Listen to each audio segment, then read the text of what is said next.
भगवान के परम सखा हुए हैं सुदामा।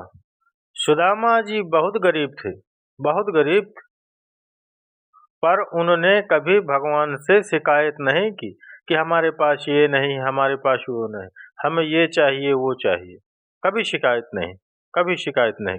गरीबी में अपना जीवन गुजार रहे थे सुदामा जी। भगवान का चिंतन नित्य करते थे, भगवान को याद रोज करते थे। घर पर चूल्हा जले या न जले, बस भगवान को याद करना सुदामा जी नहीं भूलते थे। हाँ, स्वार्थ नहीं था, निस्वार्थ भक्ति थी सुदामा जी की। एक दिन सुदामा जी से सुशीला ने कहा, आज द्वारकाधीश की आंखों में आंसू आ गए। कन्हैया रो रहे थे। रुक्मणी ने कहा, प्रभु आपको क्या हुआ, आपकी आंखों में आंसू? कहने लगे, क्या बताऊं रुक्मणी, मुझे अपने सुदामा की बड़ी याद आ रही। 4 दिन से आज चूल्हा नहीं जला, फिर भी उसने हमसे कोई शिकायत नहीं की कि आपने हमें ये नहीं दिया, आपने हमें ये नहीं। क्या बताएं रुक्मणी जी हंसने लगे। रुक्मणी, आप हंस क्यों रही हैं?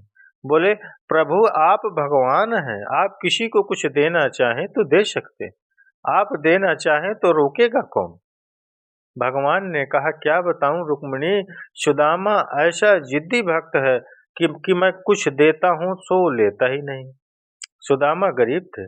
अच्छा, सुदामा गरीब क्यों थे? कहा जाता है कि सुदामा जब उज्जैन पढ़ने गए थे, उज्जैन में ही कृष्ण से उनकी मित्रता हो गई थी। मैं आप लोगों से एक निवेदन करूंगा कि आप बहुत से रिश्ते बनाते हैं, संबंध दुनिया वालों से बहुत रखते हैं।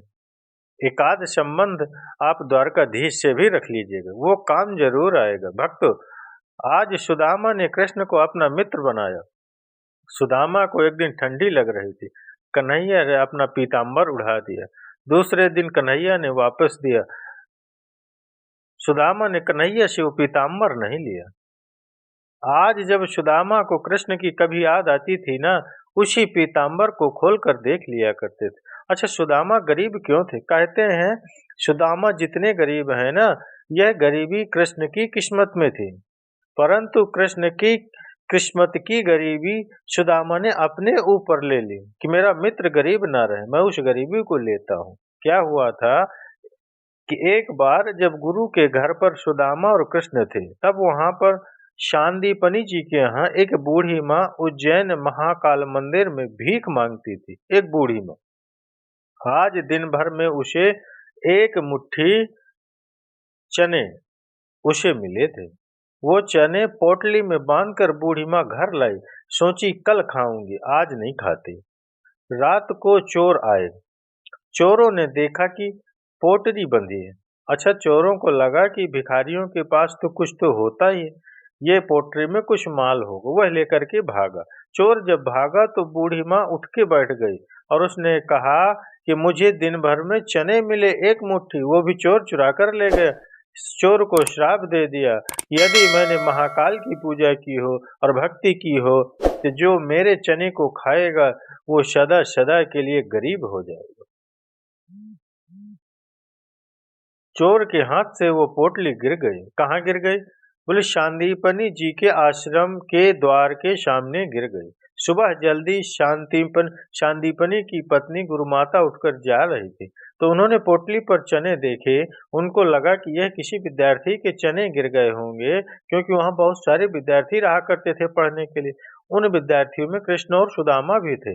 संयोग देखना कि वही पोटली माँ ने संभाल के रखी, और जब आज कृष्ण और सुदामा लकड़ी लेने जंगल जाने लगे तो वही पोटली कृष्ण को थमा दिया गुरु माँ ने कि बेटा, जब तुम्हें भूख लगे तो यह चने तुम खा लेना। अब वो चने चूंकि श्रापित चने थे, ये बात सुदामा भली भांति जानते थे, क्योंकि सुदामा कोई साधारण प्राणी नहीं थे। हाँ, कोई साधारण प्राणी नहीं थे।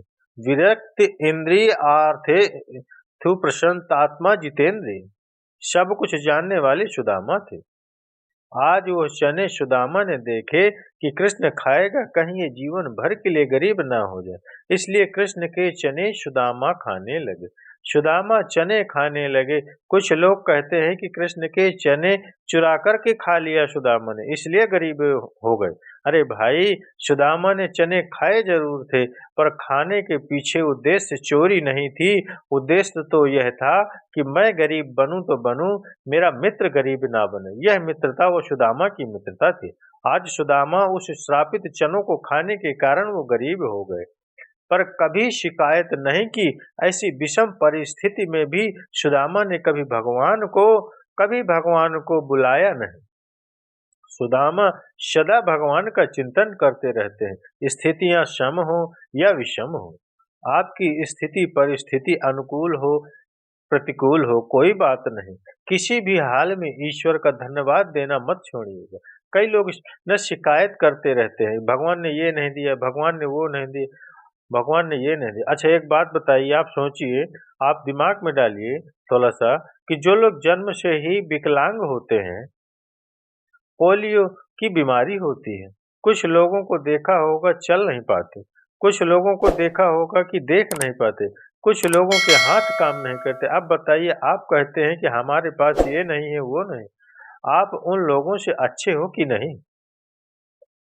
अच्छे हो ना आप लोग। जीवन में शिकायत हम बहुत करते हैं, ये नहीं है वो नहीं। अरे विधाता ने जितना दिया है, हम उसका धन्यवाद नहीं देते कि परमात्मा औरों के पास इतना नहीं है जितना हमारे पास है। याद रखना भक्तों, जितनी संपत्ति आप लोगों के पास है ना, उतने के लिए ही अभी बहुत लोग तरस रहे हैं। मित्रों, तो जितना मालिक ने दिया है उसमें संतोष रखिए और ईश्वर का धन्यवाद दीजिए कि विधाता, तूने चलने को कम से कम पांव तो दिए हैं, उनसे तो अच्छे हैं जिनके पांव ही नहीं है। कम से कम काम करने को हाथ तो है, उनसे तो आप भले हैं जिनके पास हाथ भी नहीं है। आपको देखने के लिए आंख है, आप उनसे तो अच्छे हैं जो जिनकी आंख ही नहीं है। सूरदास है, मेरी माँ, ईश्वर का धन्यवाद देना चाहो तो बहुत प्रकार से दिया जा सकता है। और शिकायत तो, इच्छाएं तो बड़े बड़े महाराजाओं की पूरी नहीं हुई, आपकी क्या इच्छा होगी शिकायतों की? कि पुल अगर आप बांध रहे हैं तो आप बांधते रहिए, कुछ नहीं होने वाला। सुदामा संतोष भरा जीवन जिया करते थे, विधाता ने जो दे दिया उसमें संतोष रखते थे। आज सुदामा जी की पत्नी सुशीला घर पे अकेली थी। द्वारकाधीश ब्राह्मण का रूप बनाकर आए और द्वारकाधीश ने कहा कि भाई भीख दे दो, भिक्षाम देहि भिक्षाम देहि। सुशीला निकली, कहा प्रभु मेरे घर कुछ भोजन नहीं है, मैं आपको कैसे दूं? तब कहा भगवान ने कि देवी, आप अपने पति को द्वारिका क्यों नहीं भेज रही हो? यदि द्वारिका भेजोगी ना तो आपके पति के परम सखा द्वारिकाधीश हैं। आज सुशीला को पहली बार पता चला कि मेरे पति के मित्र द्वारकाधीश हैं। सुदामा ने ढिंढोरा नहीं पीटा था कि मैं कृष्ण का मित्र हूँ, बस वह तो प्रेम करते थे कृष्ण से। आज सुशीला ने पूछा, क्यों जी, आप द्वारकाधीश के परम सखा मित्र हो? सुदामा बोले, हाँ। तो अरे तो जाओ, जा क्यों नहीं रहे हो, कुछ मांगते क्यों नहीं? तो सुदामा बोले, हमें कुछ नहीं लेना, हमारे पास सब तो है। सुशीला बोली, कोई बात नहीं, आप मांगिए मत, कम से कम दर्शन तो करे आइए। सुदामा जी बोले, ये बात तो ठीक है। आज दर्शन का भाव लेकर सुदामा जी चल पड़े। जब चलते चलते, अब चले कैसे? चार मुट्ठी चावल ला करके सुशीला ने दिए पोटली, और सुदामा जी ने बाजुओं पे दाबा और सुदामा जी चल पड़े। चलते चलते चलते एक पेड़ की छांव पर बैठे, बड़े थक गए थे ना, तो नींद आ गई पेड़ की छांव में। और जब आंख खुली तो सुदामा ने अपने आप को द्वारिका में देखा। अरे ये कौन सी नगरी है भाई? लोगों ने बताया ये द्वारिका नगरी है। सुदामा ने को लगा कि हम कैसे पहुंच गया, सुदामा जी को लगा हम कैसे पहुंच गए, अरे हम वहां तक कैसे पहुंच गए? चलना हमारा काम होता है भक्तों, मंजिल तक तो खुद ब खुद द्वारकाधीश पहुंचा ही देता है। बस चलना सीखिए, पहुंचाएगा वो खुद, आप उसकी चिंता बिल्कुल भी मत करिए। बस चलते रहिए चलते रहिए चलते रहिए। सुदामा चलते गए। आज जैसे ही आगे बढ़े, लोगों ने पूछा, भाई कहाँ से आए हो? बोले, हम तो अपने नगर से आए हैं, हम अपने नगर से आए हैं। कहाँ जा रहे हो? बोले, कृष्ण से मिलने। बोले कृष्ण कौन है? बोले वो हमारे बचपन के मित्र हैं। जब सुदामा लोगों से कहते ना कि वो हमारे बचपन के मित्र है, तो लोग हंसी उड़ाते कि वाह बड़ा अच्छा नाटक है भीख मांगने का। मन में भाव रखा कि जब द्वारपालों ने दर्शन नहीं कराया, सुदामा को लगा मुझे वापस जाना चाहिए। सुदामा वापस चले गए, परंतु उन्हें लगा इतनी दूर आए हैं तो क्यों न मिलकर ही चलें। फिर वापस आ गए। फिर अनुनय विनय करने लगे द्वारपालों से, भैया एक बार मुझे कृष्ण से मिला दो। एक द्वारपाल को दया आई और द्वारपाल बोला ठीक है मैं जाता हूँ और कृष्ण को आपका संदेश सुनाता हूँ। द्वारपाल चल पड़ा और द्वारपाल ने भगवान कृष्ण की ओर प्रस्थान करते हुए कृष्ण के पास जाकर भगवान श्री कृष्ण को प्रणाम करता हूँ। सरकार आपकी जय हो। सुदामा का संदेशा जब द्वारपालों ने सुनाया, भगवान बोले क्या हुआ द्वारपाल? तब द्वारपाल ने कहा शीस पगान न झगा तन में यही, जान को आन बसे के ही ग्राम। धोती फटे सी लटी दुपटी और पाय पासन की नहीं क्षमा। द्वार खड़ो द्विज दुर्बल एक रहो चकीशो, वसुधाभिरामा पूछत दीन दयाल को नाम। बतावत आपन नाम सुदामा। जैसे सुदामा नाम सुना द्वारकाधीश दौड़ पड़े। सुदामा मित्र सुदामा। दौड़ करके द्वारकाधीश ने सुदामा को अपने हृदय से लगा लिए। बोले द्वारकाधीश भगवान की जय। भगवान ने सुदामा को हृदय से लगाया। मित्र बड़े दिनों में आए हो, बहुत दिनों में आए हो, इतनी देर क्यों लगा दी तुमने? सुदामा रोने लगे, कहने लगे द्वारकाधीश देर मैंने नहीं, देर तूने लगा दी। कब से द्वार पर खड़ा हूँ, तो इतनी लेट आता है क्या? बस कन्हैया तेरा दर्शन हो गया, आज्ञा दो अब मुझे जाने दो। सुदामा जाने लगे। सुदामा जब जाने लगे, सुदामा का हाथ कन्हैया ने पकड़ लिया। मित्र मैं आपको कुछ देना चाहता हूँ, आप कुछ लिए बिना कैसे जा सकते हैं? सुदामा ने कहा कि आपने मुझे सब कुछ दे दिया, बचा क्या? सुदामा से जब पूछा गया कि मैंने तुझे क्या दिया, तब कह दिया सुदामा ने द्वारिकाधीश पूरी दुनिया के सामने आपने हृदय से मुझे लगाकर, गले से लगाकर जो मेरा मान सम्मान बढ़ाया है, वही मेरी सबसे बड़ी दौलत है। वही मेरी सबसे बड़ी दौलत है। हाँ, सबसे बड़ी दौलत है ये। हाँ, सुदामा प्रेम पूर्वक भगवान उनको लेकर जाते हैं और सुदामा अपने आसन पर सुदामा को अपने बिठाते हैं। प्रभु मैं आपके बराबर बैठने योग्य नहीं हूँ। तब भगवान जबरदस्ती सुदामा को अपने आसन पर बिठाते हैं, पर सुदामन कहाँ मानने वाले। अब सुदामा जी आसन को ग्रहण करते हैं और भगवान ने रुक्मिणी से कहा रुक्मिणी जल्दी से जाओ, जल्दी से जाओ और जल लेकर के आओ, मैं अपने मित्र के चरण पखारना चाहता हूँ। क्या हुआ?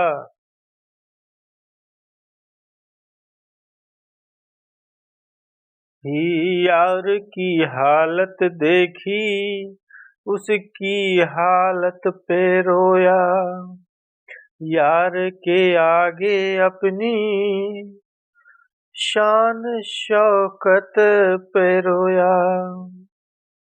ऐसे तड़पा तड़प क्षमा परवाना के लिए, ऐसे तड़पा क्षमा परवाने के लिए, कन्हैया उतना रोया रोया है सुदामा के लिए, जितना राधा रानी रोई कान्हा के लिए। कान्हा के लिए कन्हैया उतना रोया रोया है सुदामा के लिए, कन्हैया उतना रोया रोया है सुदामा के लिए। पाँव के छाले देखे तो आँख भर भर के रोया, और अपने बचपन को याद कर कर के रोया। आंसू थे भरपाई बस हर जाना के लिए, आंसू थे भरपाई बस हर जाना के लिए।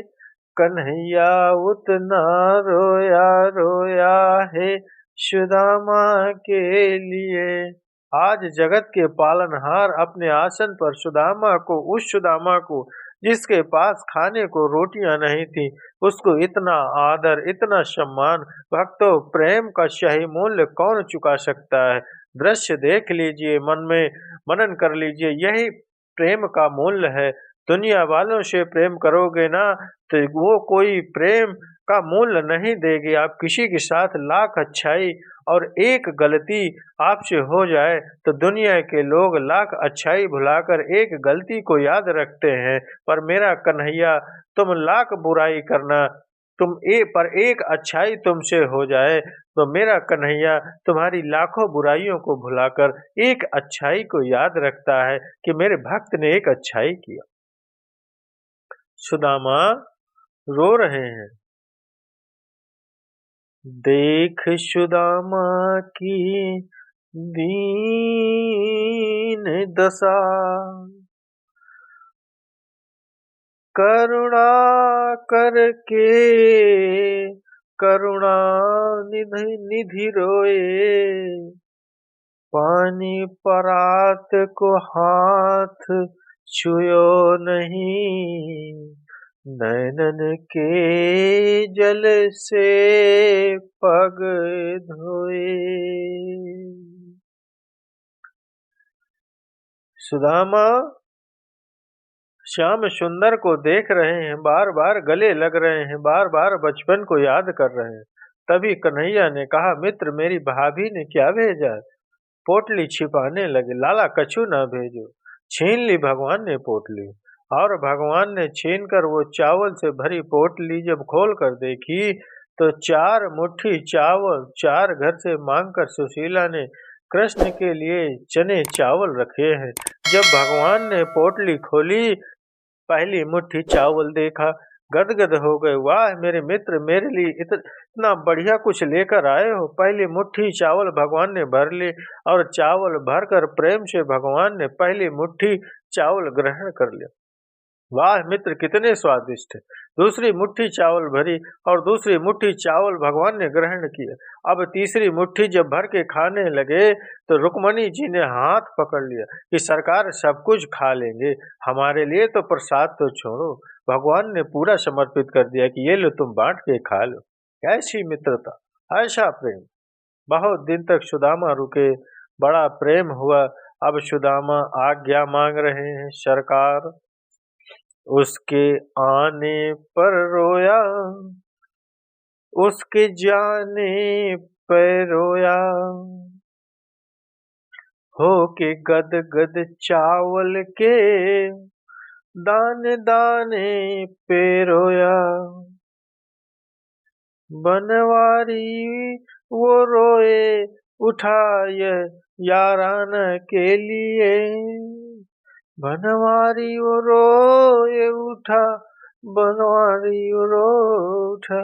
कन्हैया उतना रोया रोया है सुदामा के लिए, जितना राधा रानी रोई कान्हा के लिए, जितना राधा रानी रोई कान्हा के लिए कन्हैया उतना रोया रोया है, सुदामा के लिए कन्हैया। बोले भक्त वत्सल भगवान की जय। बहुत दिनों तक सुदामा जी रहे। भगवान ने बड़ा आदर सत्कार किया, विश्वकर्मा को बुलाया और 2 मुट्ठी चावल के बदले सुदामा के लिए 2 लोकों की संपत्ति लुटा दी। भक्तों, इतना सा लेकर इतना कुछ देने की ताकत कोई रखता है तो केवल द्वारिकाधीश रखता है। 2 लोकों का मालिक बना दिया। सुदामा जी जब घर गए, उन्होंने बढ़िया ठाट बाट महल देखे। सुशीला से कहा, देवी इतना धन कहाँ से आया? सुशीला ने कहा, प्रभु भगवान ने दिया। हे प्रभु, तुझे देते नहीं देखा, पर झोलियां तो भरी देखी। बस भक्तों, सुदामा सारी उनकी स्थितियां परिस्थितियां प्रतिकूल से अनुकूल हो गई इनकी कृपा से।